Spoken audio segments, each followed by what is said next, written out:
Thank you. Good afternoon. I'm Vambenepe. I run product management for big data services on Google Cloud Platform. And in this session, Igor and Neville from Spotify are going to describe how they use PubSub, how they use Dataflow to ingest and process hundreds of thousands up to millions of events per second for Spotify on Google Cloud Platform. Yesterday, during the keynote on this stage, yesterday morning, Nick Arto from Spotify was here with Brian Stevens.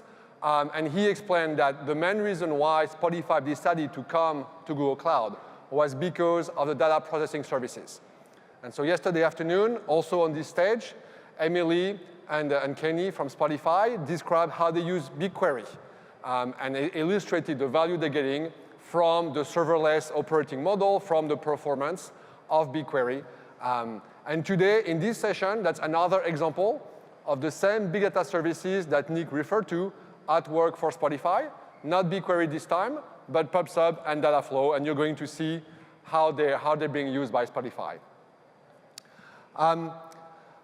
Before handing the microphone to Igor for that, I just want to give a quick update on two important events for Dataflow recently.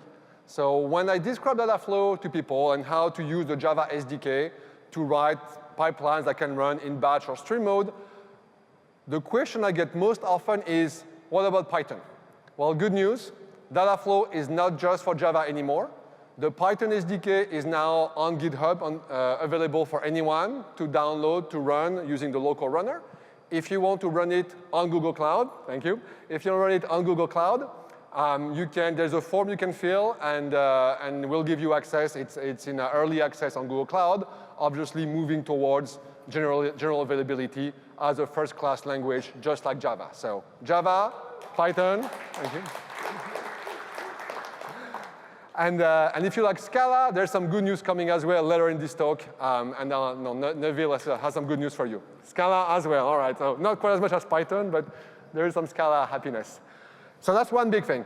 The other big thing is around open source. So you might have heard of Apache Beam.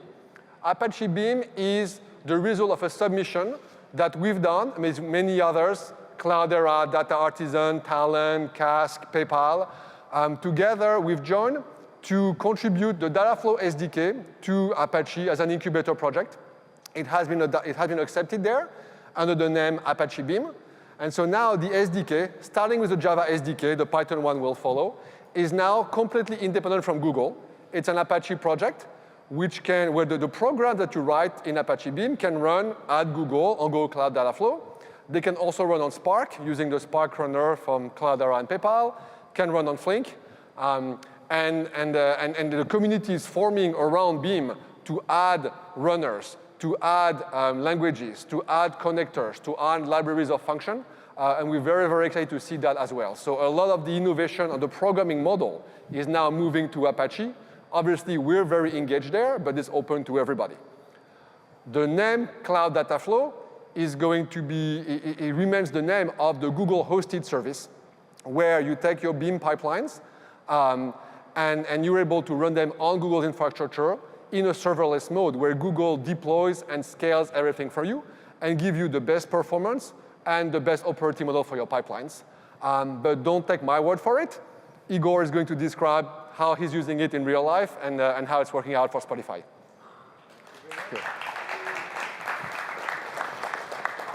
Thank you, William.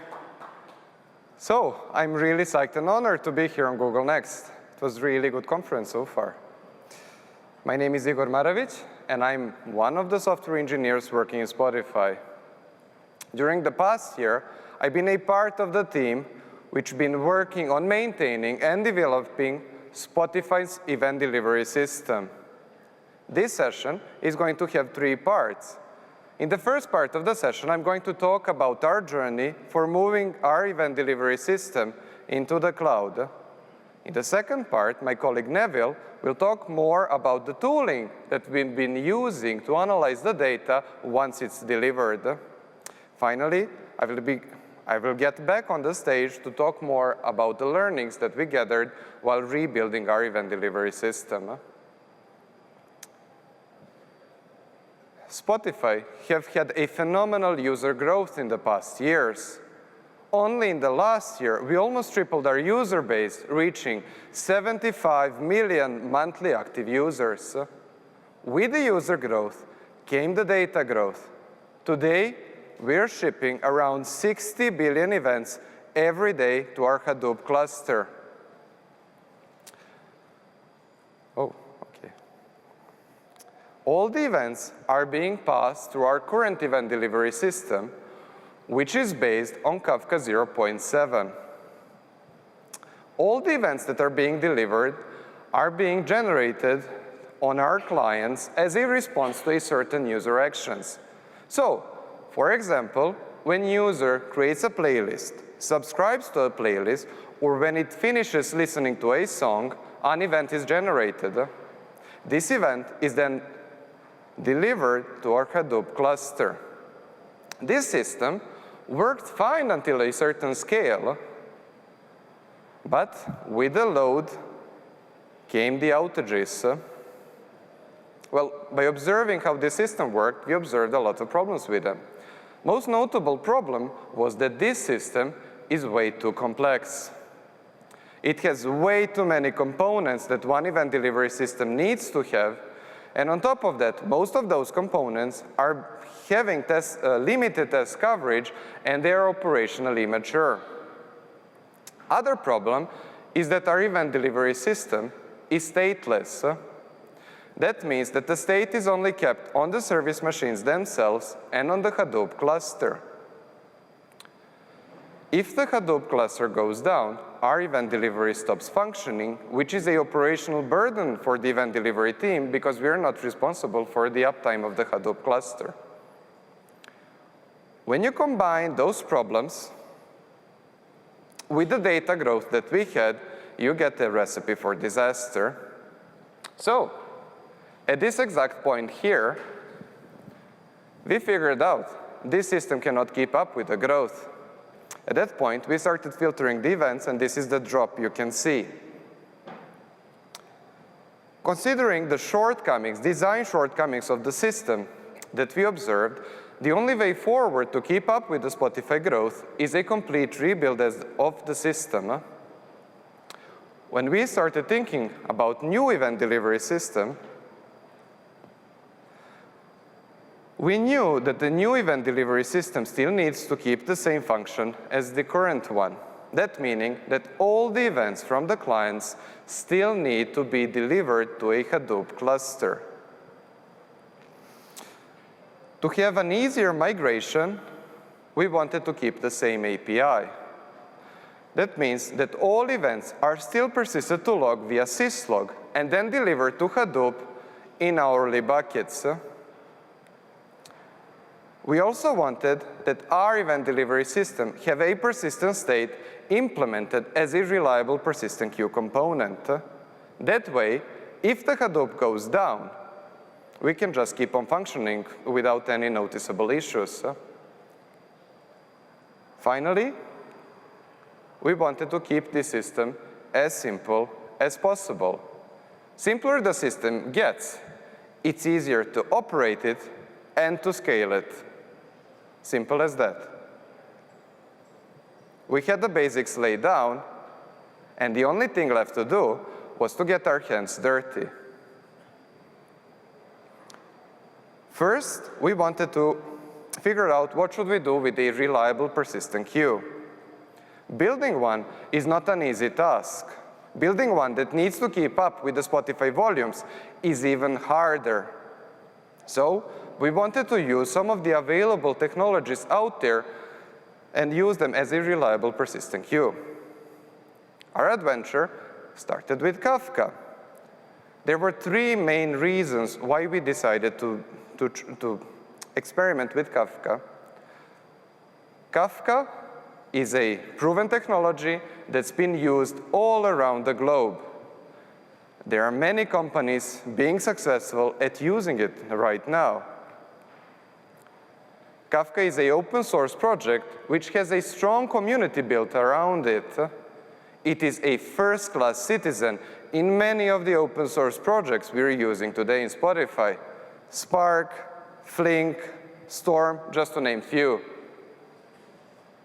And lastly, Kafka 08 was designed to be used as a reliable persistent queue. This is a huge improvement compared to Kafka 0.7, which we're using in our current event delivery system. So we went through the docs, followed all the guidelines and practices, and we've put a system in place. It was relatively simple and painless. But is this how we sold our event delivery system? Well, unfortunately not. As soon as we started pushing production volumes through this system, it started breaking apart. Mirror makers would just drop data if we had the problems with the destination cluster. Mirror makers would go in some confused state and completely stop mirroring the data. We had issues with the Kafka library, which would go in the unrecoverable broken state if we would remove or restart one of the brokers from the cluster. This was a lot of problems, and at this point, we were at the crossroads. Should we significantly invest in Kafka and make it work for us, or should we try something else? Oops. At the same time, we were experiencing problem with Kafka. Other teams in Spotify started to experiment with Google Cloud Services. At that time, we heard about Cloud PubSub, which seemed like a good alternative for Kafka. When we went through the docs, we saw that Cloud PubSub can retain undelivered data for 7 days, and that it has at least once delivery semantics. With these two features, Cloud PubSub did everything we wanted, but this was not it. Cloud PubSub is a globally available service. That means that messages published in one region can be directly consumed from another region. This was important for us because that would mean that we could skip flaky cross-Atlantic internet links when publishing from our US data centers and consuming in EU. Also, Cloud PubSub comes with a simple REST API. We saw this as a big benefit because if we didn't like Google provided library, we can easily write our own because HTTP is a well-known protocol. This was not the case with the Kafka library. We were completely stopped in our tracks with the bugs we found there. Lastly, the best thing about Cloud PubSub, if we would use Cloud PubSub, we would have no operational responsibility for it. Whoever carried a pager with them knows how important this is. And after having spent so many unslept nights with our Kafka cluster, we appreciate it even more. Asterisk here stands for that even if we would not be operationally responsible for Cloud PubSub, we would still be operationally responsible for the services that are directly interacting with it. Nevertheless, we were completely hooked on. Seriously, there was no other alternative for us. We just wanted to proceed with it. But then again, we backed up a bit and, well, stopped being so excited and started thinking, would you actually trust your car salesman? Was this just a sales pitch? On top of that, at the time we started experimenting with it, Cloud PubSub just exited the beta, and there was no reports that any other company is being successful at using it. So, if we wanted to proceed with Cloud PubSub, only thing that we needed to do was to verify that Cloud PubSub is going to work for us.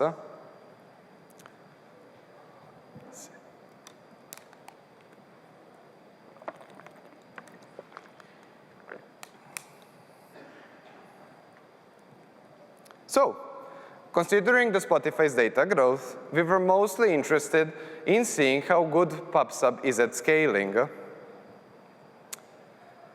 At the time, we performed both publisher and subscriber side tests. But to make this presentation even more interesting and exciting, I decided to do the live demo. For the demo, I'm going to push 2 million events per second and then consume them. This number is not just a random number, it is actually based on our current event delivery volumes. Currently, we're delivering around 700,000 events per second, and on top of that, we added our growth margins and disaster recovery margins. For the demo, I'm going to use gRPC, which is still in alpha, but it looks really promising. It is a huge improvement compared to the auto-generated PubSub client, and it is also a performance improvement compared to async PubSub client that we wrote to maximize performance over HTTP, and which we are currently using in production.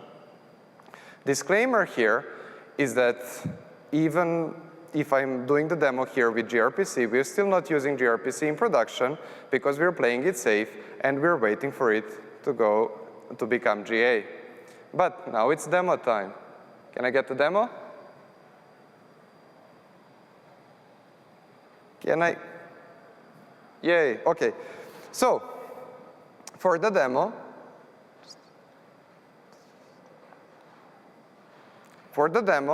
I'm going to use 10 nodes to push 2 million requests and then 20 nodes to consume that. So that means that every node is pushing 200,000 events per second, and that we're consuming from every node with 100,000 events per second. The graph should show up here, but because it needs some warm-up time, you can't see anything here, but I came prepared here, unsurprisingly, and I started running the demo before I went on stage. It is exactly the same code and it's the same demo. So you can see from 0 to 2 million without any issues. It just scaled, it just worked. The same thing is on the subscribing side. So here you can notice it was a bit slower to start, but as soon as picked up, it consumed the whole backlog and then started consuming with a steady pace. These were exactly the same results that we observed when we did our test. Now you can switch to the slides, please. Slides, please. Thanks. These were exactly the same results that we observed when we ran our initial tests. So, based on those results, what was our verdict? Did we went with PubSub or not? Unsurprisingly, we decided to proceed with Cloud PubSub and to base our event delivery on top of it. After having putting it through many hard labors, we were certain that Cloud PubSub is going to deliver. Putting it in place was relatively simple. We already have the event delivery service in place from our Kafka experiments, and the only thing that we needed to do is to replace the Kafka library with Cloud PubSub 1. So in our case, you can say that Cloud PubSub was just a drop-in replacement for Kafka. After we have put Cloud PubSub to a good use, it was time to start thinking about writing our ETL job. For the ETL job, we decided to experiment with Dataflow SDK. Dataflow SDK is a framework which provides us a high-level API for writing data pipelines. It has unified, batch, and stream model. Dataflow SDK comes with a promise that it can be run on any number of the runners that are implemented. Currently, we have runners implemented on top of Flink, on top of Spark, and finally, on top of Cloud Dataflow. Cloud Dataflow is a managed service. It is able to execute pipelines written with Dataflow SDK, and it comes with a promise that it can seamlessly scale them. Back in the days, we decided to use Cloud Dataflow Runner simply because we didn't need to put any external resources in place before using it, and because it was the most stable one. When you write your data pipeline with Dataflow SDK and submit it to Cloud Dataflow, you get a fancy graph. On this graph, you can see how your job is structured. Our ETL job, in essence, does really simple things. It consumes data from a single PubSub subscription and writes it in parallel to both HDFS, which stands for Hadoop Distributed File System, and GCS, which stands for Google Cloud Storage. Our requirement is that all the events needed to be written to Hadoop. But since we are planning to migrate to Google Cloud, we're in parallel writing to cloud storage. By doing this, we're enabling other developers in Spotify to start experimenting with Dataproc on moving their pipelines from on-premise Hadoop into the cloud. All the events that are being written to Hadoop and cloud storage are being written in hourly buckets. This is the legacy from our first event delivery system, which just copied hourly log files from all the service machines and put them in Hadoop. This is the API that all Spotify data jobs expect today, and that means that we're going to, well, have this API for a long time. Difference here with our new ETL job is that we wanted to start incrementally filling the data as it arrives. By doing this, we wanted to achieve lower latency for delivering data. Before the data can be consumed, buckets, the green ones on this slide, need to be closed. When they're closed, that means they're safe to be consumed. In Dataflow, we have a notion of watermark, which you can see as a yellow, I don't know, thing here that's moving, which allows us to do that easily. When the watermark passes end of the hour boundary, we mark the bucket as closed. Once the bucket is closed, we don't want to backfill any late data to it. This is because most of the Spotify jobs are reading data from an hourly bucket only once. If we would do the backfill in the already closed bucket, we could consider this data as lost. So, in our case, we want to write late data in a youngest currently open bucket. By doing this, we're skewing the event timestamp, but we have no data loss. This is all really nice. But how did we implement event time-based hourly buckets, incremental bucket fill, bucket completeness, and late data handling? Amazingly, they mostly ended up being implemented in a single transformation. On this picture, this is a window transformation, and what does this transformation do is windowing. Windowing is one of the most powerful concepts of Dataflow, and I have to say, one of the most magical ones. All the stuff, bulk of the implementation for all the concepts I've been talking about, ended up being implemented in only these tens of lines. So, in these tens of lines, we define how big is our bucket, how do we close the window, how do we do incremental bucket fill, and then lastly, how do we handle late data. Skewing of the timestamp is not happening here, it's happening in the transformation after, but nevertheless, the bulk of the job is done here.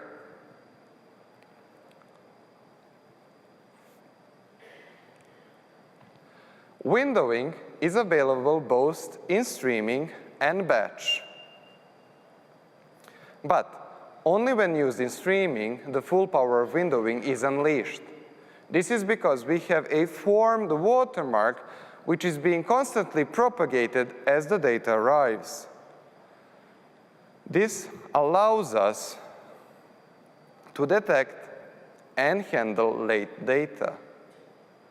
Having our ETL job being implemented as a stream job makes perfect sense because event delivery is just a constant stream of data. Us having our current event delivery job implemented as a batch job is driven by the limitations of the framework we were using. The ETL job that we've been talking about is just in a prototype phase.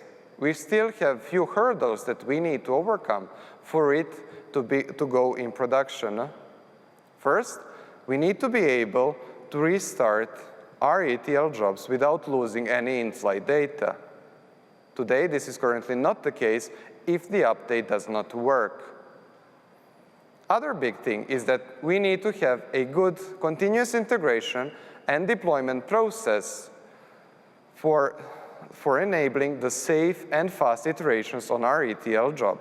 This is even more important if we consider that we would like to have one ETL job per event type, and that we're currently having 1,000 event types in Spotify. Nevertheless, preliminary results look promising. So on this graph, you can see the end-to-end latency from when the event was persisted into the log file and when it was actually written to Hadoop. There is multiple lines here because we're currently running 4 ETL jobs in our experiments. So, during the biggest spikes, the latency goes as high as 25 minutes, but in most of the cases, it's below 10 minutes. Biggest spikes here can be attributed to the fact that we're writing to Hadoop via flaky VPN links, and the lower spikes can be attributed to the fact that we're still tailing files, which is inherently unstable. They're not actually related to the way we structured and run our data flow job. To put this in perspective, end-to-end latency for our current event delivery system is around 2 hours. So, that would mean that with our experiments, we have actually 4 times the latency improvements. Delivering data is just the first part of the process. Once the data is delivered, other teams in Spotify are using that data to produce really awesome recommendations to our users. Neville here is going to talk a bit more about the tooling that they're using to do that. Here we go. All right, thanks, Igor. So next, I'm going to talk about Shio. It's a Scala library that we built on top of Google Cloud Dataflow SDK. So a little bit origin story. We are big fans of Scala at Spotify, and I work with the music recommendation team at Spotify. That's the team that built Discover Weekly, related artists, and a few other music recommendation features. We also use, we've been using Scouting for 3 years now, and some teams are using Spark as well for machine learning use cases. Right now, we have about 50 users using Scala for daily data pipeline processing. A lot of them have no computer science background. They're from like business or math background, so not great at programming, but they enjoy using Scala for the concise syntax and the libraries. And we have 400 plus unique jobs at Spotify running daily. So early 2015, about a year and a half ago, when we started working on GCP, Google Cloud, I started hacking around Dataflow and built a prototype Scala API on top of that. So compared to the other options we have, what are the pros and cons? So today we have Scouting. It is very popular. It's open source by Twitter and used by a bunch of other tech companies. It runs on Hadoop, which is very stable, mature, and proven. It scales to, it has a really high scalability. And the downside, of course, is the operation of the Hadoop cluster. Today we have a 2,300 node Hadoop cluster, and it requires a lot of maintenance. It doesn't handle multi-tenancy very well, so the Hadoop cluster is often overloaded during weekdays, but underutilized on the weekend. And of course, there's no streaming mode in Hadoop. Some of you might have heard of Hummingbird, which is a Twitter library that runs both on Scouting as batch mode and on Storm as streaming mode. But the downside, of course, is you have to maintain another Storm cluster, which adds on adds additional operational cost. So Spark is really getting really popular these days. It works on both batch and streaming mode. And on top of that, it has an interactive repo and also supports SQL. It has a very large library of ML, machine learning algorithms and graph algorithms. It also supports Scala, Java, Python, and even NA. So it's very popular among data scientists. The downside of Spark, of course, it's many people's complaints is that it has too many tuning parameters, a lot of different operational modes. The common practice of running Spark on cloud is to set up one cluster per job. It sounds easy, but to manage that many Spark clusters is not an easy task. And there isn't as much automation or tooling for that. So that's another consideration. So why do we want to use Dataflow with Scala?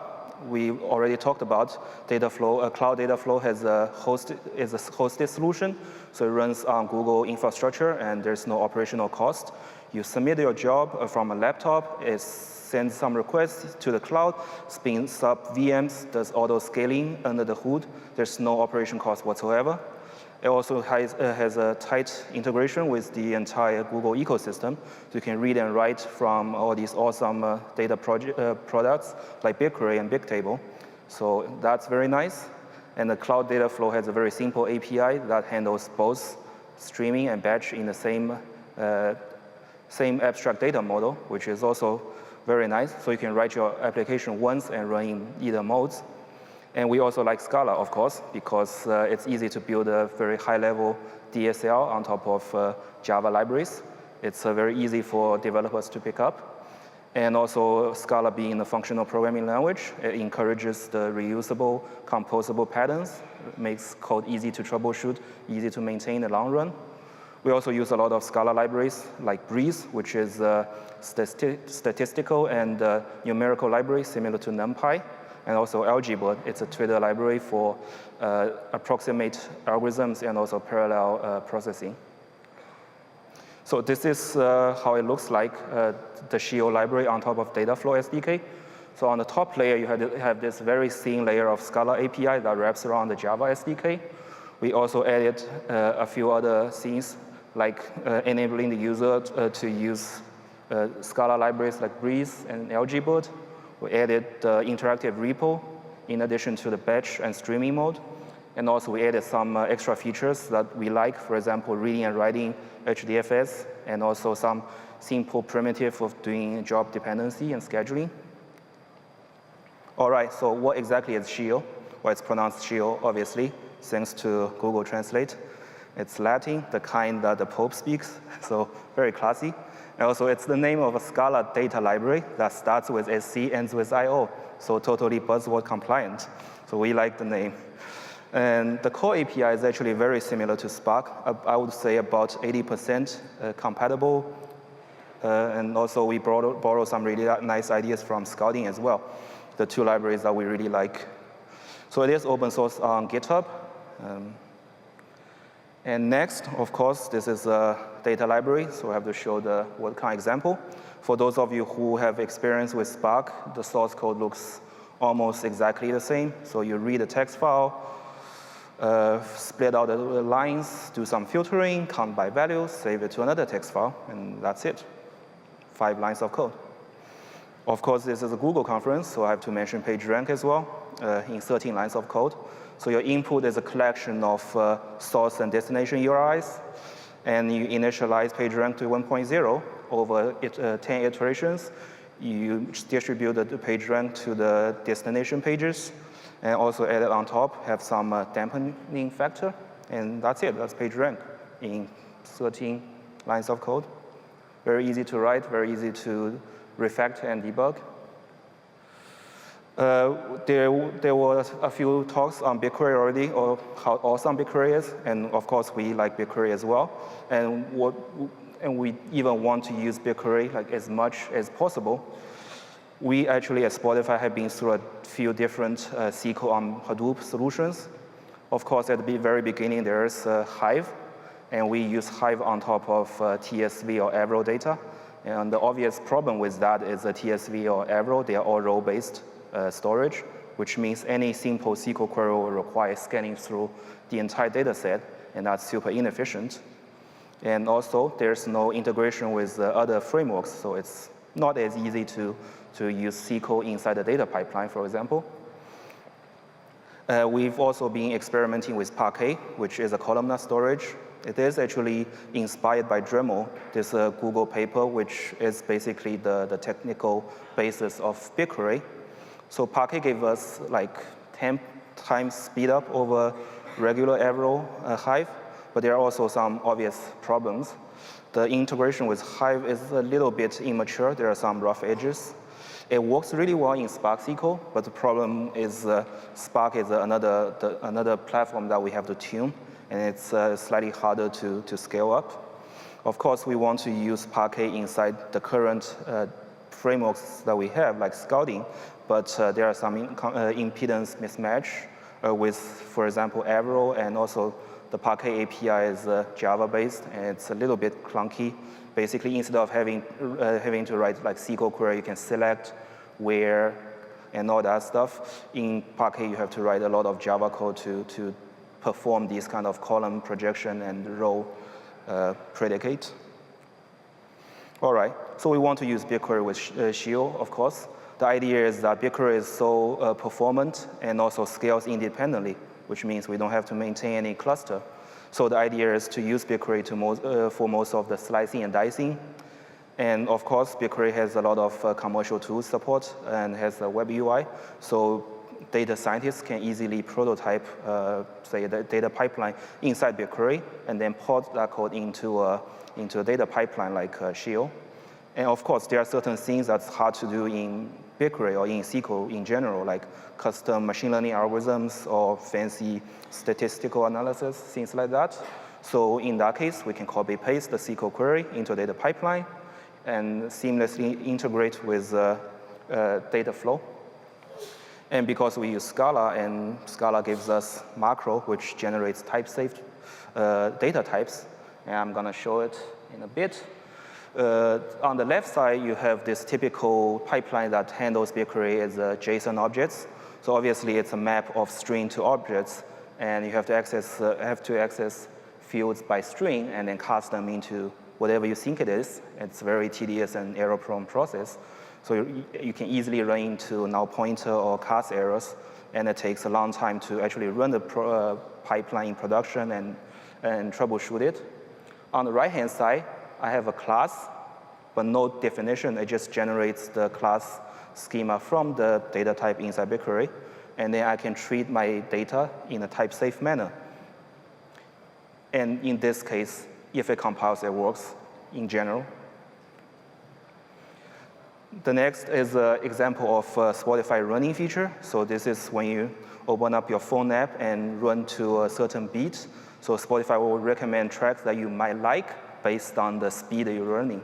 So it sounds simple, right? We have 60 million tracks, 30 million active users. For each of the 10 tempo buckets that you might be running at, we want to find a certain number of tracks that might fit your taste. So we have a lot of features like audio analysis, metadata, and also collaborative filtering feature from latent vectors. We want to leverage all these features to recommend tracks to users. Of course, as a data scientist, I can start prototyping in Bigquery. So this is a fairly complex query. I can play around with the criteria and just figure out tracks that might look good for running a product. Next, I copy-paste the SQL query into a data pipeline. This is how the pipeline looks like from a high-level perspective. So that on the top row, I select tracks and the features that I'd like to use from a Bigquery inside Scala code, do some group by based on recording, basically filtering out duplicate different versions of a track, and then also find top tracks for each artist, group them into tempos. Then I build a vector representation using the locality-sensitive hashing algorithm to build basically an index this is small enough to fit in memory, then I can use a side input to replicate that to each workers, which then select from another table of all the users. So I scan through all the users using the locality-sensitive hashing index to look up related tracks that the user might like. And then at the end, I can store the data to either data store big table for serving the live traffic, or I can store it to a Bigquery table for interactive analysis. So that's the idea. So this is how it looks in the Dataflow console. And one nice thing we added on top is the file name and also line number in the transformation name. And because it's Scala, so each transformation is usually a one-liner. So by just looking at the code and skimming through the code, you can easily visualize it to a diagram here. And you can see we have 2 type Bigquery inputs, a few filter and maps, typical functional programming terminology. This is the second half of a few further map reduce, of course, side input, and then save it to Bigquery. As you can see here, the last transform here, save as Bigquery, it's line number 152. So the entire pipeline is less than 200 lines of code, and half of it is SQL. So it's actually less than 100 lines of code for pretty complex machine learning product, and that took like 2 hours to write. So it is pretty nice. Of course, there are a few catches. This is a very new project, so there are some rough edges, and we're still like, it's still under heavy development. So right now, there is no interactive mode, although we are working on a Shio repo. So similar to Spark Shell or IPython notebook, where you can do interactive query and processing. Of course, Google provides Data Lab, which integrates Bigquery with IPython or Jupyter. So that's another alternative for doing interactive analysis on Google Cloud.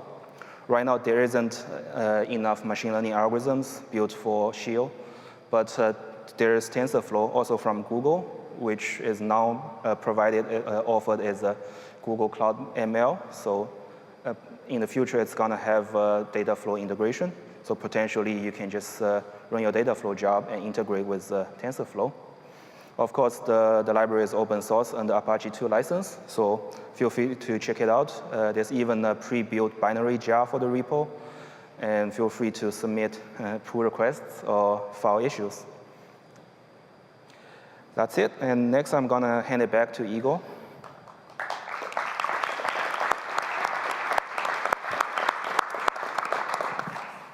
Thank you, Neville. So, I'm going to steal a bit of your time to talk about our learnings. First, I'm really glad that we've put both Kafka and Cloud PubSub through a thorough testing, and then at the end that we choose the best product for the job. Can I get the demo?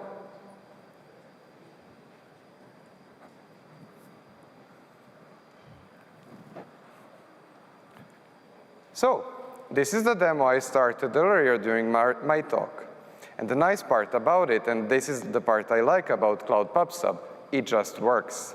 So as you can see, from 0 to 2 million in live demo without any issues. Same thing here is for the consumption. A bit slower to start, but nevertheless it picked up, and then 2 million events steadily. Really nice. Can I get back to the slide?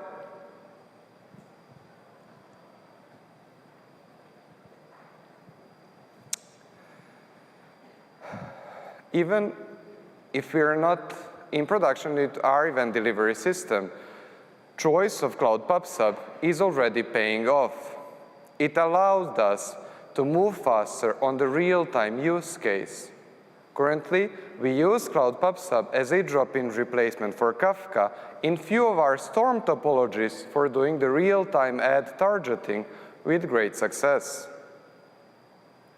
From the Dataflow perspective, I think windowing concepts might be a bit harder to understand, but I think they're worthwhile investing in. This is because they allows developers to abstract really hard problems and focus on the business use case directly. All in all, I had, and I still have, a lot of fun working on moving our event delivery system into the cloud.